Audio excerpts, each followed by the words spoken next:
Here's what the major part of the proposal is. I hear a lot of folks that say, okay, this is a huge tax decrease.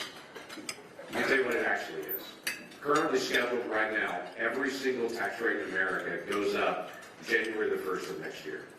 The calendar, literally the calendar shift, when that occurs, every single tax rate goes up. Some of my colleagues, I've heard them say this tax piece is only for billionaires and millionaires. Let me say this again. Every single American's tax rate will go up January the 1st of next year. So our first step is just keep the rates the same as they are. Does that sound radical? Just don't make them go up. They're not going to go down either. Sorry, we still have a giant deficit. But just keep the rates the same as they are. That will help every single small business. That will help every single family to not have an impending doom coming up next year. For the average family in Oklahoma, it'll be about $4,000 a year more in taxes if we don't act on this. So it is important that we actually act on this. The second thing we're trying to do is to try to make the tax changes permanent so that a calendar date doesn't change the future rates, the Congress changes the future rates.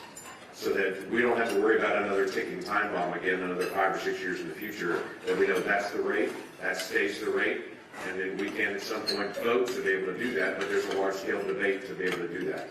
So rates would stay the same. Rates would be permanent. We're also trying to deal with some of the business aspects of it that are pretty common sense of it. Let me give you one that I'm leading right now called full expensing. Full expensing is a pretty rational argument on this. When you buy a big piece of capital equipment, you can expense that out over several years. You're going to pay the same amount of tax on it, but it would be so much better if you get to write it off in the same year that you buy it. Because that's when you have the big expense as a business. So what I'm trying to do is to be able to say the same year that you buy a big piece of equipment, you should also be able to deduct that same exact year, not have to slowly deduct it over several years. What difference does that make? It encourages a lot of businesses to go ahead and buy that big piece of equipment because they know they can write it off this year on their taxes. That encourages them to produce more, be more efficient, add more people in. The person that actually made that piece of equipment sells additional piece of equipment, and it keeps the economy rolling on that. It's a common sense piece that makes no difference in the amount of revenue coming into the country, but it makes a big difference in actually how the economy actually runs. Let me give you another one. This has been an ongoing project for me for a while. Nonprofits. In 2017, we doubled the standard deduction.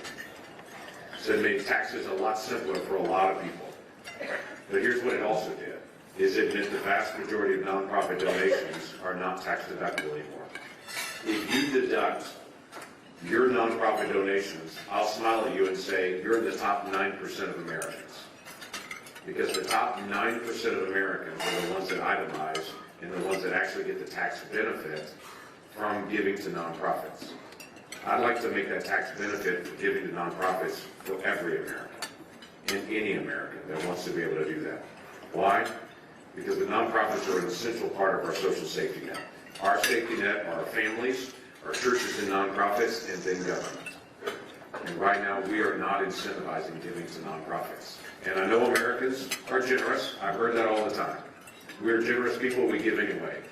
But people give more in December for a reason, and it's not the Christmas spirit. It's because they know I've got to give X amount to be able to go towards taking this off on my taxes if you're in that group. But if you're not in that group, if you're the 91% of Americans that don't get to write off your nonprofit donations, you don't have the same incentive. Also this, let me just set this number out in front of you. The average American gives 1.7% of their income to nonprofits. 1.7%.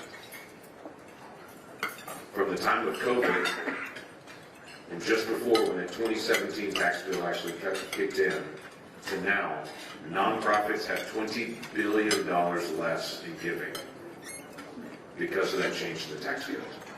$20 billion.